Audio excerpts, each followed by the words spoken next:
from your listening device all the way into your agent's psyche. It's Real Estate Between the Lines with Brian Lee.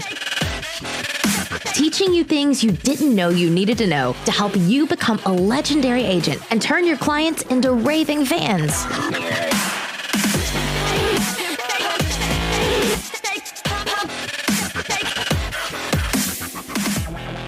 Welcome to Real Estate Between the Lines. I'm your host, Brian Lee. I'm all about helping the real estate industry improve, one agent at a time. You know what?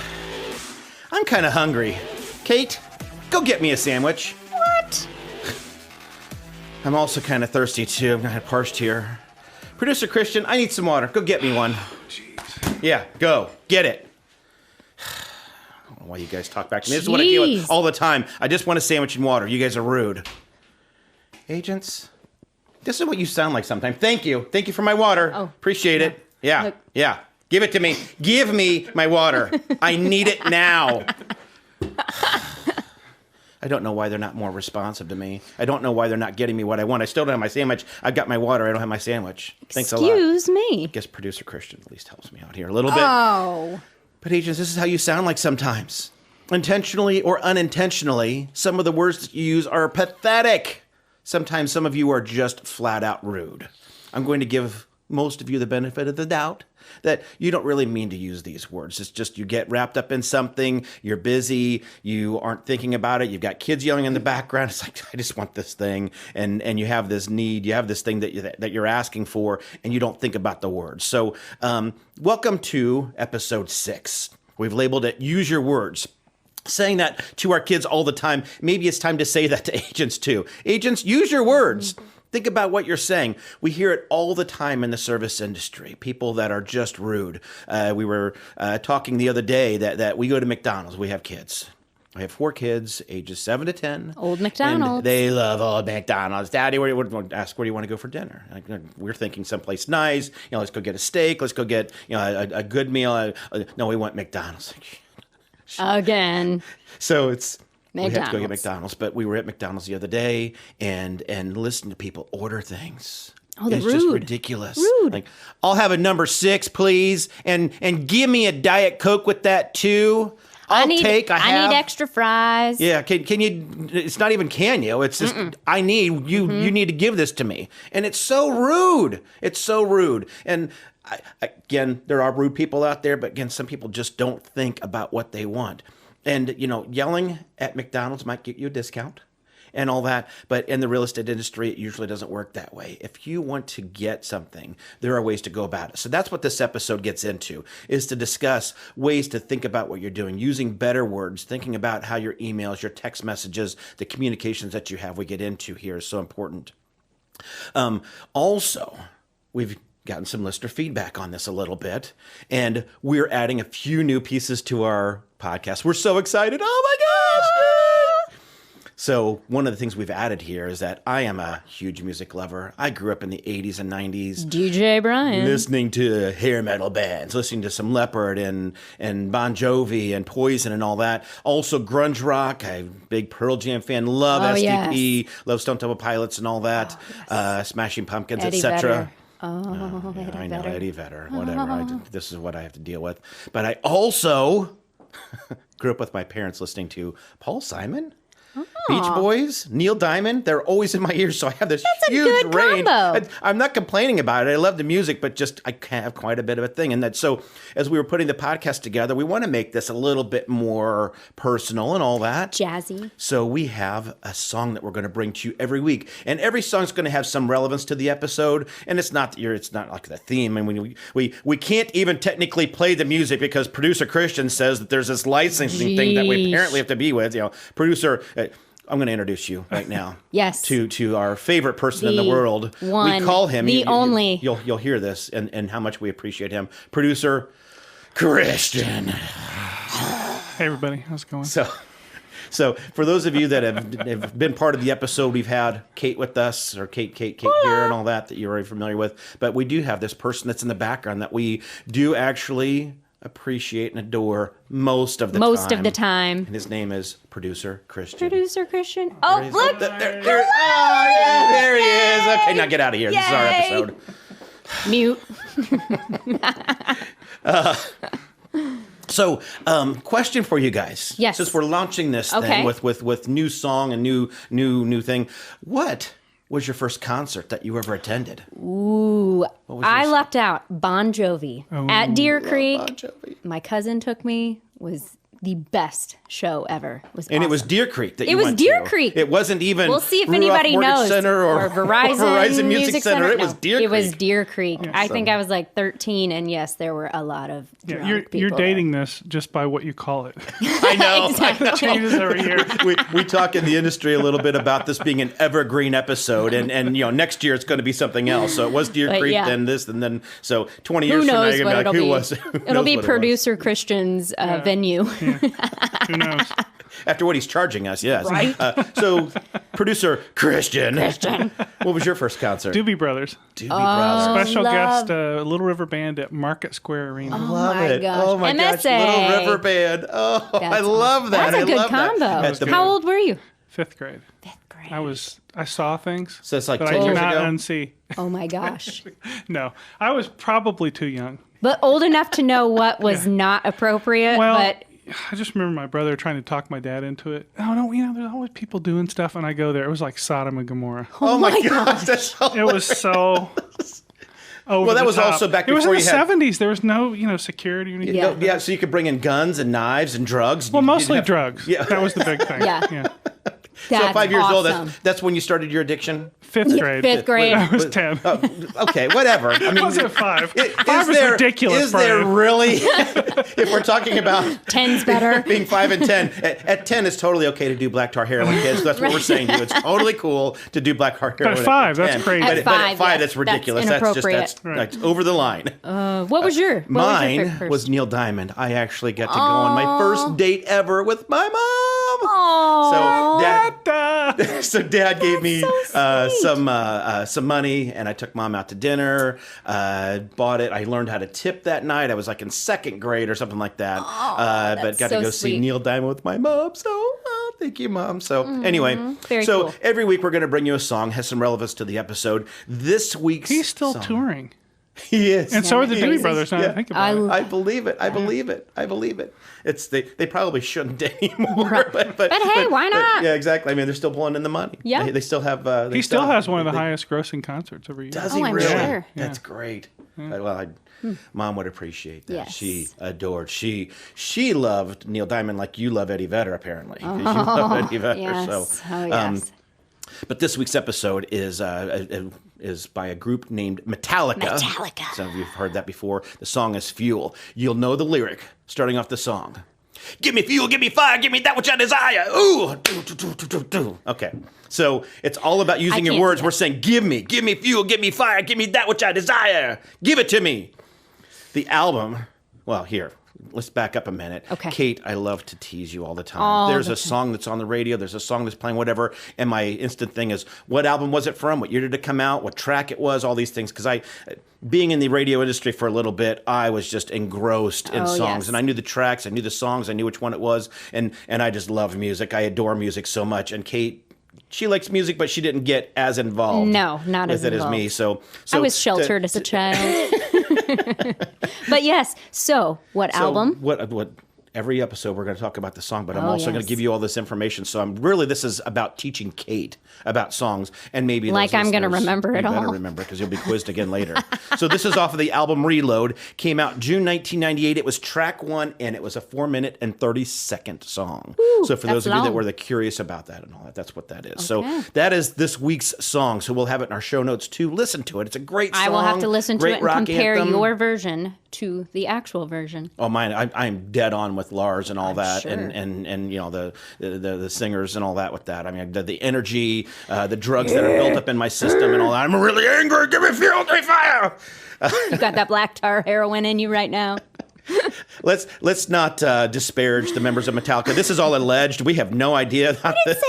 Okay. All right. Moving on. Also, too, being that this is using your words, we have each selected a shirt.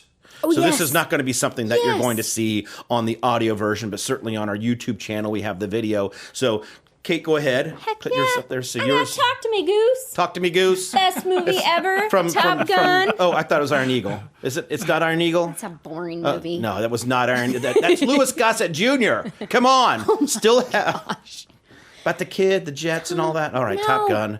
And we're also excited that Maverick's coming out. coming this summer, out. and we So just found out the excited. other day that it's being released 2 days earlier than what I thought.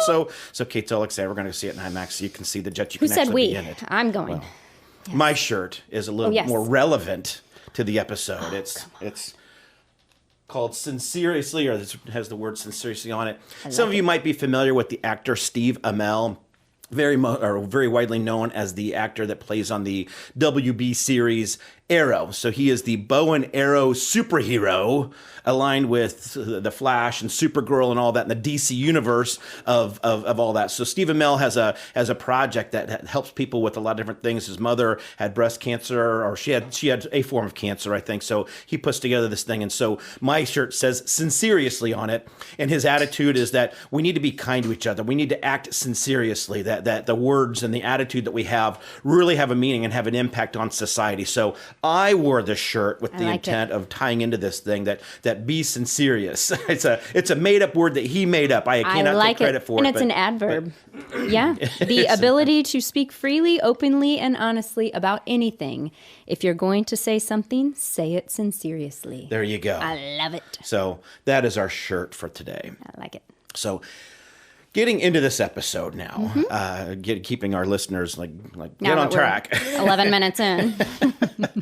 Asking the question, do you have any manners? That please and thank you are still an acceptable thing to say to clients. Really? Things to say. So are you being kind in what you're doing? That for some reason our society, because we're disconnected from each other, because we do a lot of texting and a lot of social media things, that we don't see the person's face, that intentionally or unintentionally, we are rude in a lot of things that we present. And that's what we want to get into here, is to think about the words that you're using, to stop, to hesitate for a minute, because it could benefit you. That we need to have some professionalism here. Here I am saying we need.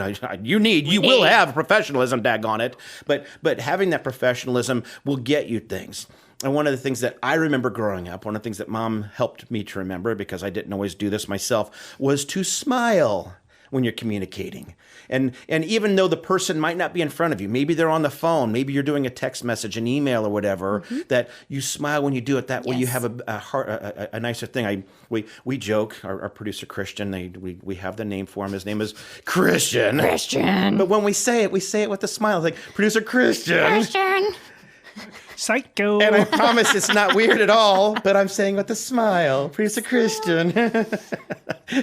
So just smiling, taking a break if you feel angry and all that. So Absolutely. Especially, I know a lot of people when we get into a situation that we don't like, or other agents do, and you just get really frustrated or angry.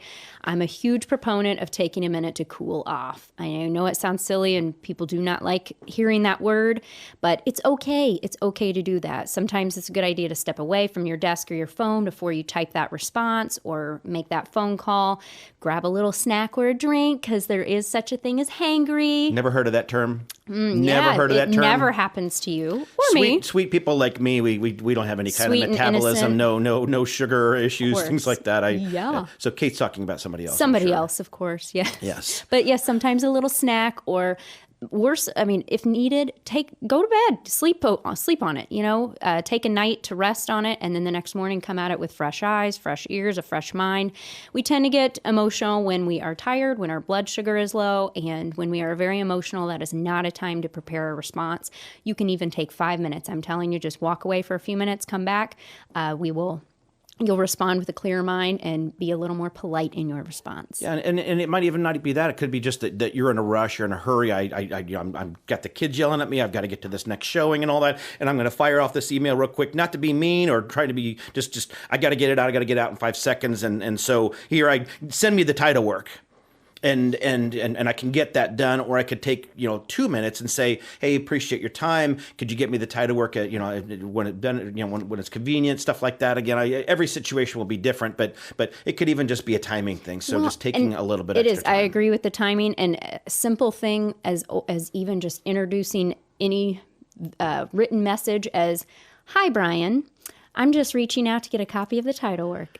Just say hello. Say, hey, hi, how you doing? It will come across a little more politely. Yeah, agreed. And the other thing we like to point out, and again, things that you already know, we have kids, but yelling and tantrums don't typically inspire anybody to do anything. They are typically done by children, but unfortunately it also happens by agents, and that very rarely. I mean, sometimes you'll get what you need. Some people are like, you know what, let's just this oil or, grease the squeaky wheel kind of a thing because we want to shut this person up. But at the end of the day, it doesn't always get you what you want. And also with that too, sometimes it's even a situation that you're yelling, you're mad, you're angry, you're using these terrible words, and nothing can be done about it. You're mad about something, and it's the situation, it's what's happened. And I'm not saying you have to be happy about it and you smile and say, oh great, I'm glad that the appraisal came in under purchase price and I'm excited about that. But at the end of the day too, I'm not screaming at the appraiser, you're a jerk, you're an idiot, you're dumb, and I need you to come up with the value. I need you to use these comps. That's not going to get anything done here. And that maybe understanding the appraisal process might help you with that. So we'll have future episodes on how to deal with that. Yeah, absolutely. And if you present it that way to your client, then, your client's going to get all emotional too. Remember to keep a calm head. And I would also say that there are other agents that may be hot-headed. You can't control them. You can't change them. Sometimes they just want to feel like they've won based on principle or whatever it may be. We're here to guide our clients, and we need to be able to handle these hot-headed agents, if you will. Sometimes you just let them vent on the phone. They just need to yell at you, get it off their chest. Okay, hang up, come back at it later once they've had some time to cool off. Yeah. And sometimes people even recognize that because there are nice people that get in a bad situation. And hopefully afterwards, if you've used those angry words, if you've done something like that you fired off something and you were happy or you were angry, it's okay to call them back the next day or an email or something. You know what? I'm sorry. I was, the kids were yelling at me. I was rushing this thing that even though I didn't use nice words yesterday, maybe I could come back and kind of, apologize. Mea culpa. Yeah. I screwed up. Yeah. I shouldn't have been that angry and all that. And people are very respectful of that. Absolutely. Which is the next segue that we get into, is that respect is earned. It's not given to you. So your words and your actions establish who you are. If you want respect, people like working with nice people.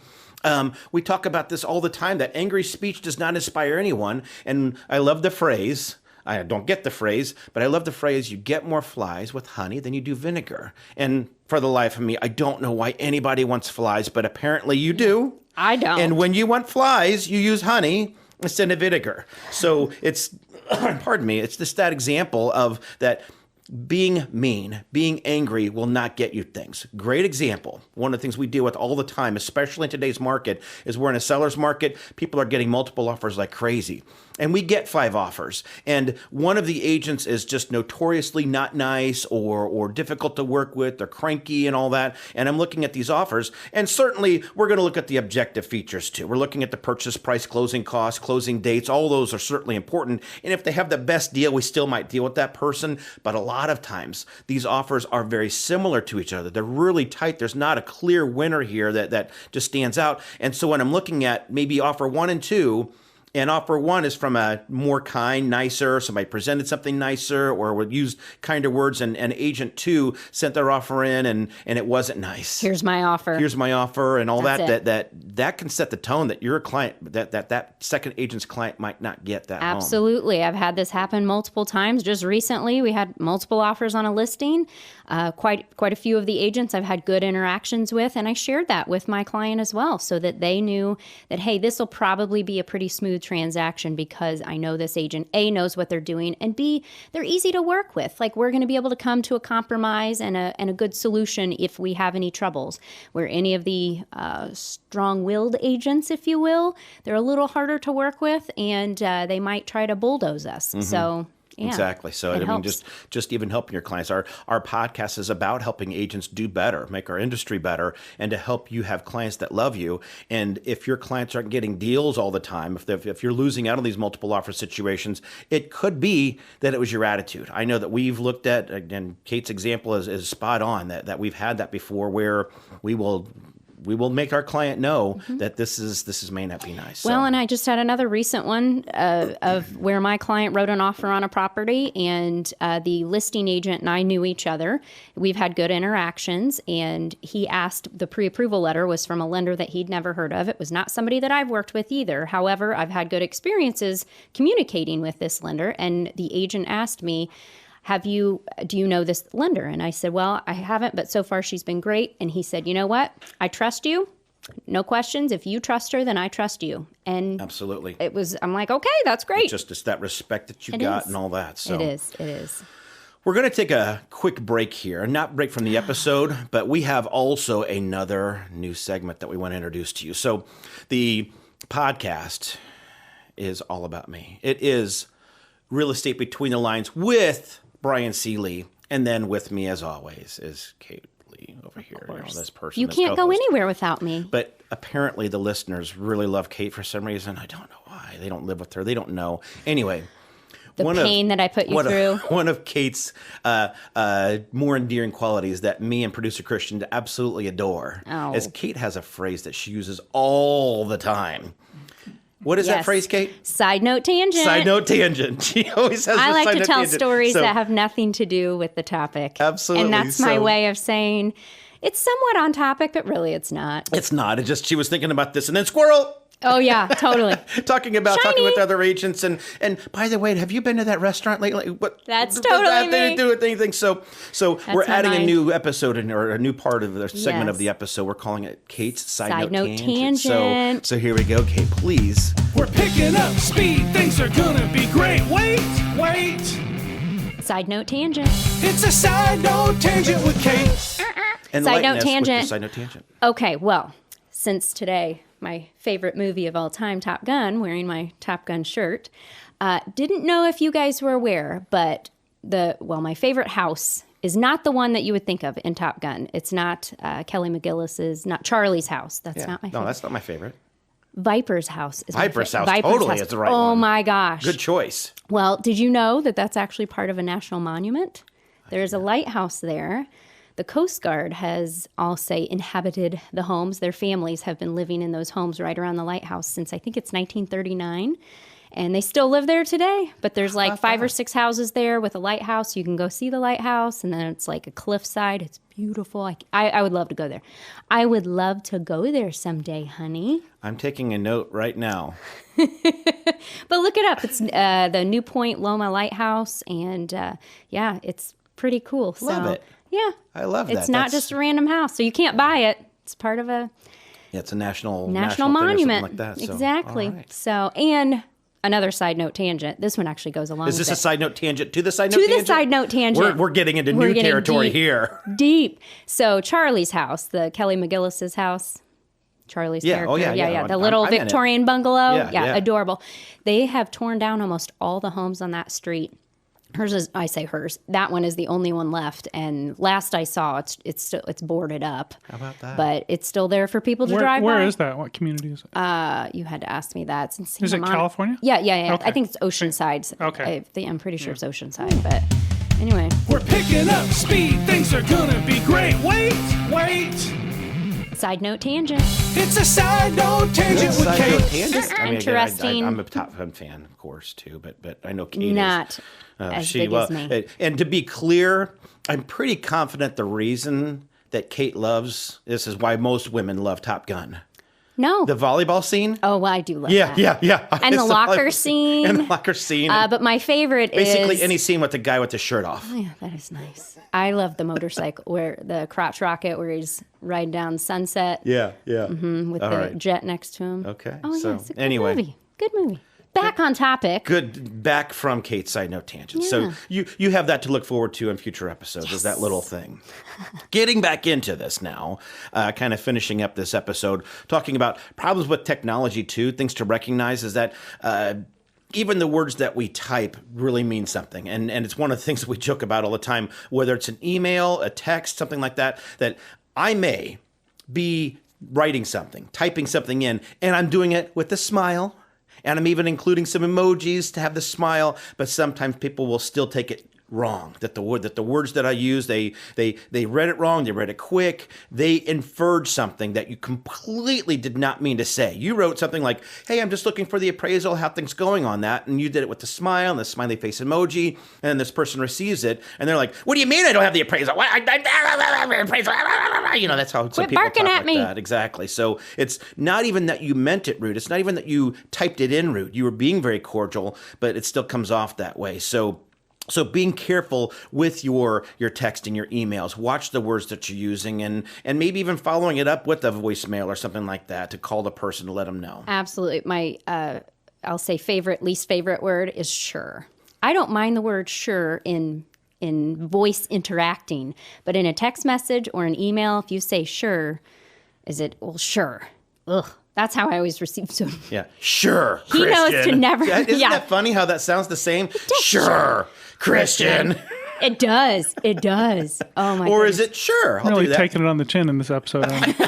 Well, we wanted to introduce you. We wanted to make sure that everybody was fully You ingrained. feel welcome. Yeah, I you feel know? nothing but welcome. I swear, we really, truly love producer Christian so much. Sure, we do.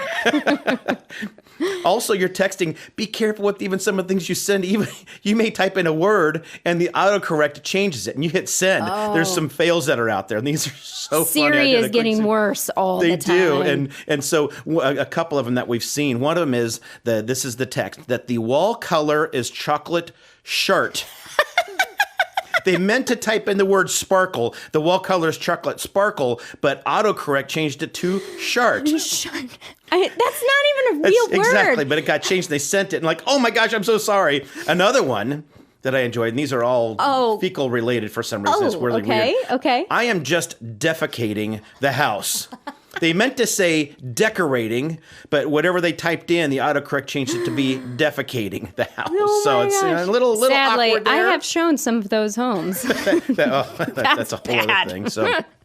So one of the things that we talk about too is to, if it's an innocuous text or something like that, or something you can get into, maybe that's great. But there are also other devices, there are other apps. One of the things that we love is a voice to text system, or it's called Voxer.